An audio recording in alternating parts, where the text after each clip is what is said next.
The year 2021 began with a major shift in the global political theater. The world's major superpower welcomed a new leader. A seasoned statesman replaced a divisive showman, and his decades-long political career put him at the helm of world politics. This is the first-year journey of America's 46th president, Joe Biden. Joseph Robinette Biden Jr. do solemnly swear that I will faithfully execute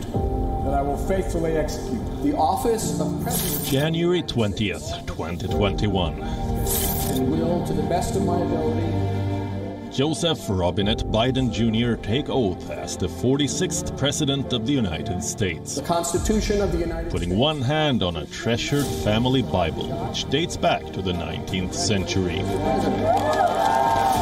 The 78-year-old Joe Biden pledged to be a president for all Americans. The Capitol Hill looked new and different. Brightly colored themes and clothings splashed across a diverse crowd, signifying not just a new presidency, but the beginning of a new era.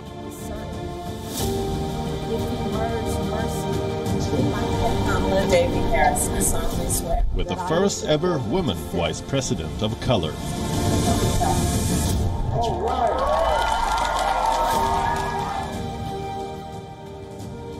The inauguration ceremony took place on time. A traditional presidential pageantry stressing inclusivity. A mall empty of people and yet full of their presence. The loss we carry, a sea we must wade. National youth icon Amanda Gorman delivering her original poem. Quiet isn't always peace, and the norms and notions of what just is isn't always just is. Lady Gaga singing the national anthem.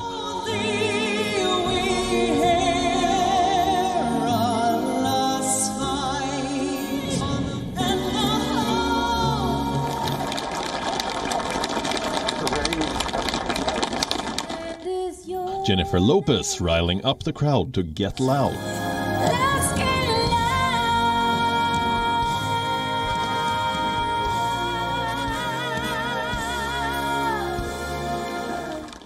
And Bernie Sanders' oversized mittens overshadowing the entire ceremony.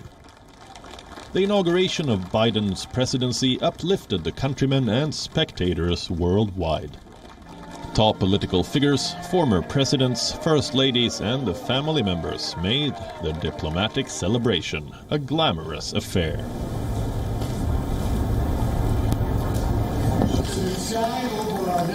The inauguration night was brighter than the day, with Katy Perry lighting up the skies with her firework.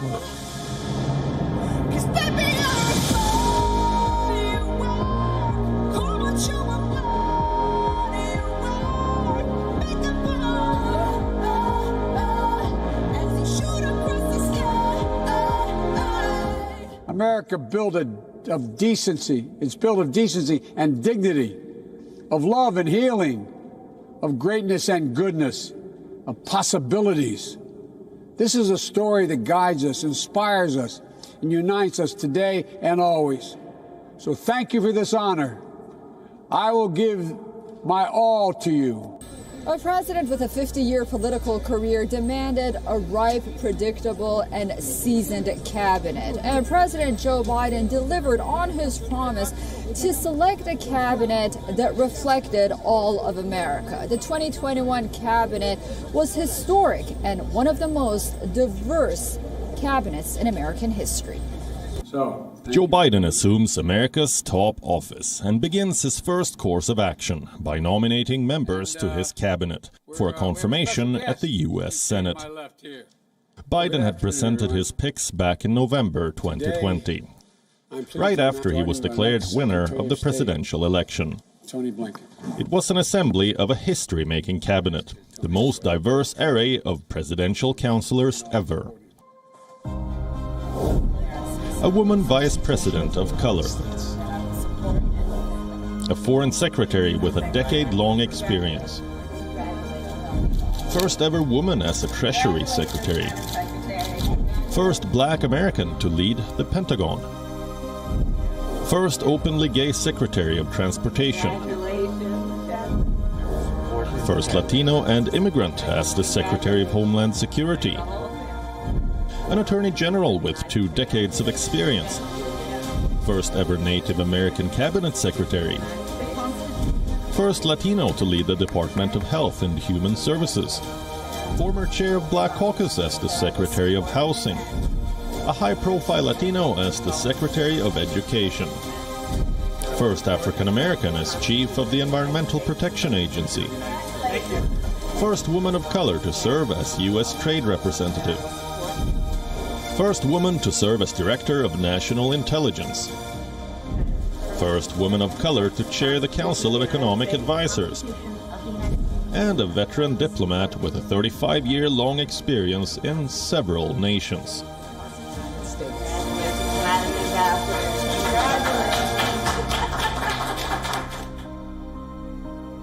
Joe Biden picked a cabinet that represents the ethos of American culture after being under pressure from all blocs. He quite tactfully delivered on his promises of a diverse cabinet. What is the first actions of the presidency? A tour of the Oval Office, a glance at the new residence in the White House? Not for Joe Biden. As his first actions as president, Joe Biden ran a gambit. He sat behind his desk with a pile of paper and signed one after the other. Joe Biden's next course of action involved signatures. Signatures on a flurry of executive orders. Healthcare, energy, education loans, racial equity, travel ban reversals, gender discrimination, transgender rights in the military, housing laws, labor laws, border wall, immigration, Paris Climate Agreement, and over 2 dozens more. In his first hours as president, Joe Biden began a regulatory crusade to erase Donald Trump's legacy from federal law and advance his own agenda. These signed policies laid out the Biden administration's top priorities. First, ending a pandemic that killed hundreds and thousands of Americans. Second, rescuing a battered economy. Third, advancing on immigration rights. And fourth, promoting an environment-friendly and racially just America. Over the course of the next 100 days, the president signed on over 70 federal bills, issuing more executive orders than 3 of his predecessors. But how many of the previously made promises were actually delivered by the 46th President of the United States? Here's what the results looked like after the first 100 days. Sending our little kids to school, and what are they doing? Have to do active shooter drills. My God, what's the matter with this country? My God, what are we doing? That's part of why we're losing the soul of this country. We have to get it back. And the NRA is part of the reason we're losing our soul. During the election campaign, Joe Biden pledged to end gun violence. He vowed to ban assault weapons and take on the powerful companies running the gun industry. He knows you make you pay taxes. Almost 1 year on, guns still continue to be sold like eggs and bread in American stores. Gun shop, enter at the rear. So we tried to enter at the rear, and we saw at least 4 to 5 people inside the shop. It was like any other store with lots of guns on display, not toys, the real deal. This is the first time I've seen so many weapons in one place.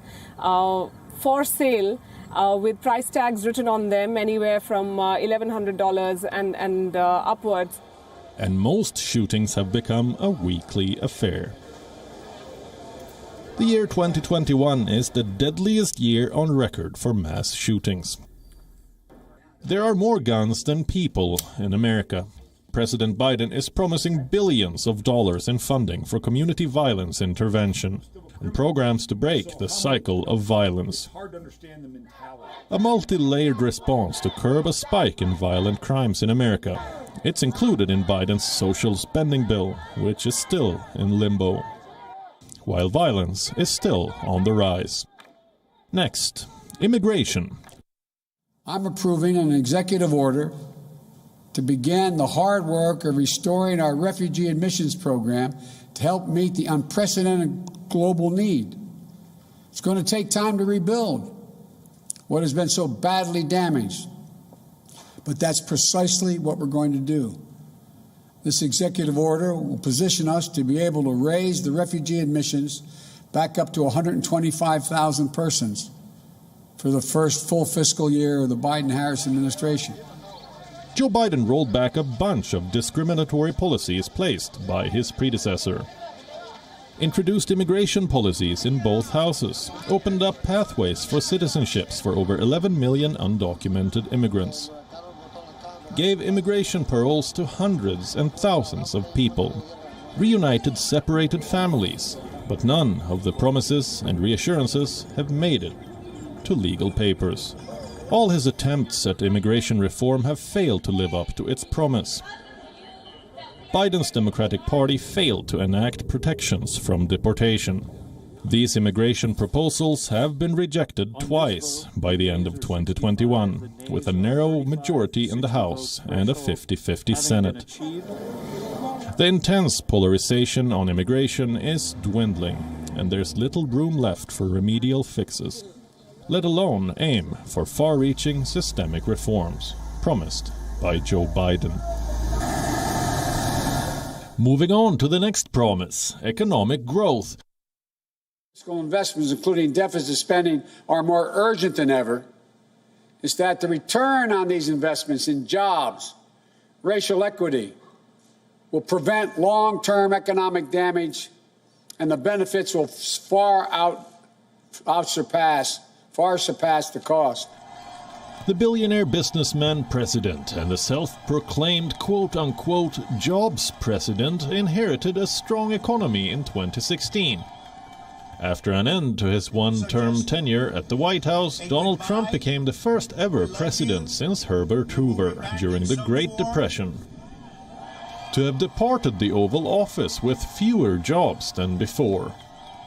Enter Joe Biden, a president who assured Americans about inflation, drew attention to job growth, and earned support for his spending proposals.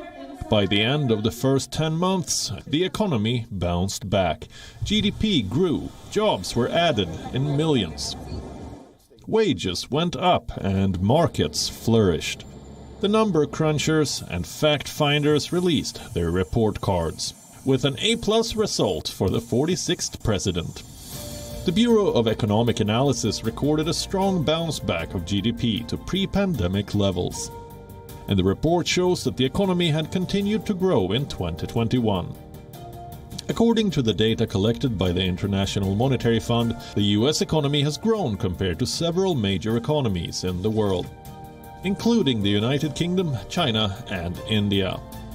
The Bureau of Labor Statistics estimated a record job growth in the first 10 months of the Biden presidency.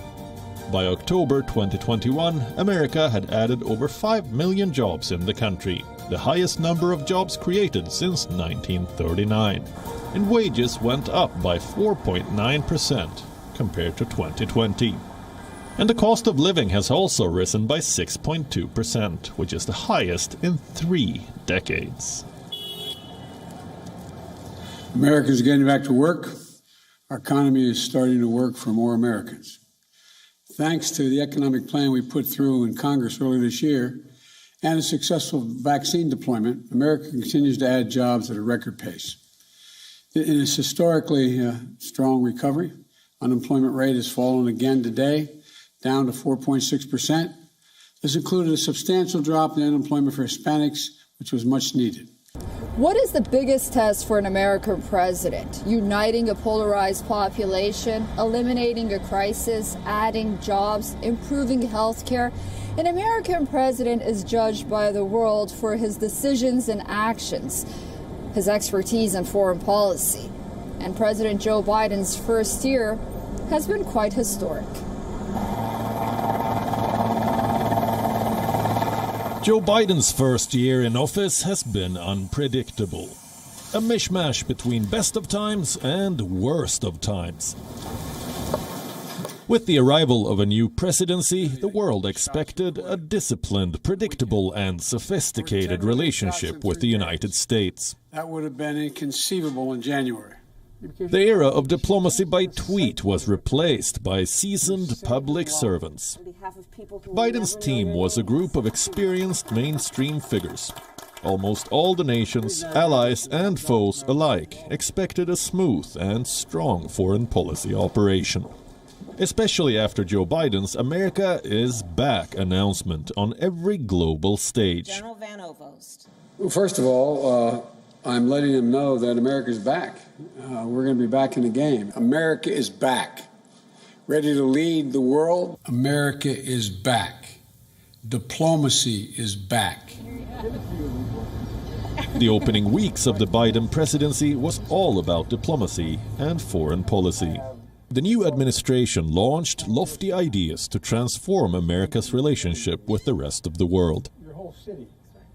First, with its transatlantic neighbors, the continent of Europe. At the virtual Munich Security Conference, Joe Biden addressed alongside German Chancellor Angela Merkel and French President Emmanuel Macron to declare that the transatlantic alliance is back. We are so excited to have you here together. America is back.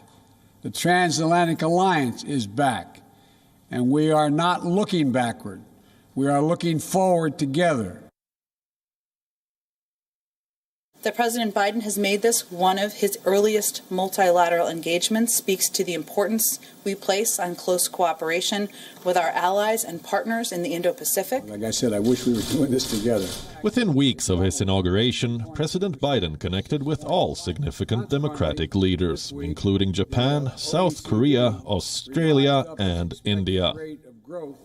Apart from the usual European alliance, the Biden administration has shown particular focus on the Indo-Pacific. An in-person summit with the Prime Minister of India, Australia and Japan. Today, we're also launching a new Quad Fellowship. Hey, Boris. Well, good morning from Australia. To take on the Chinese belligerents, President Biden signed a landmark defense pact with Australia and Britain. What is being called as AUKUS. Today, we're taking another historic step to deepen and formalize cooperation among all three of our nations. But this historic pact made headlines for the rift it created within the Western allies. Specifically with France, which viewed AUKUS as a knife in the back and created an unnecessary friction in NATO. America and China are profoundly at odds across a wide and consequential set of issues, with more tension and mistrusts than ever before. On the blind side, they are also major trade and business partners, making their rivalry more complex than those of the Cold War. An anticipated virtual summit between Joe Biden and Xi Jinping produced no breakthroughs. Instead, America announced a diplomatic boycott of the Winter Olympics in Beijing. The decision followed an unexpected flurry of attention from the sports world and other democracies. China angrily vowed to take revenge against the diplomatic snub. It's a vicious cycle. The tariffs and counter-tariffs, condemn and counter-condemn, censors and bans. Unlike another U.S. foe, Iran, which has decided to go silent and maintain an unpersuadable secrecy after being piled up with sanctions and taking the blame for a series of incidents on the sea. Iran has maintained an iron will against Western manipulation. You have photographs? The Biden administration even offered removal of unilateral sanctions. But negotiations to resuscitate the nuclear deal have proven to be more difficult than anticipated. Now moving on to its oldest rival, the Cold War era foe, Russia. Apart from an in-person summit, there have been a series of behind-the-scenes meetings between the two countries. Talks which have helped prevent Russian-American tensions from spiraling out of control. The verbal warnings have become a weekly exchange program, and on the ground, military buildup continues to stay intact. The only one caught in the limbo is the country at risk, Ukraine. Lastly, Biden's biggest foreign policy failures of the year. My fellow Americans, the war in Afghanistan is now over. I believe this is the right decision, a wise decision, and the best decision for America. It was dubbed as a forever war. A war that dragged on for 20 years, and Joe Biden managed to create history.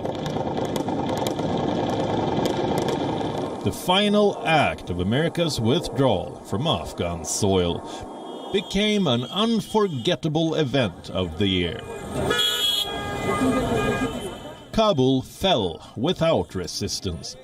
Afghanistan's president fled the country. Choppers scrambled to evacuate American diplomats from the embassy. Thousands ran to the airport for survival, shoving their way onto commercial flights. And then this defining moment, clinging onto the wheels of the plane. And a few falling to death. The magnitude of America's failure in Afghanistan is unparalleled upon the people of Afghanistan.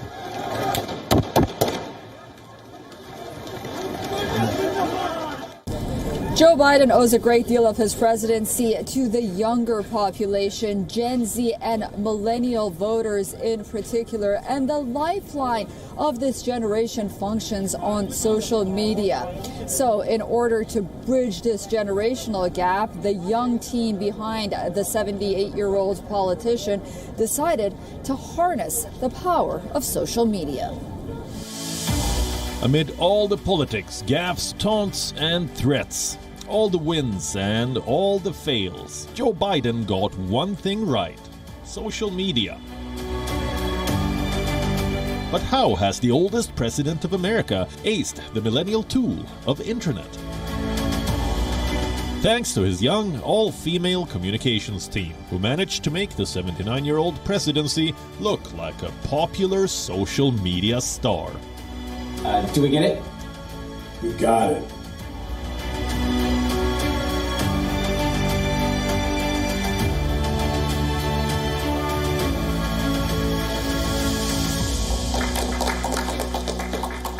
Thanks, everybody.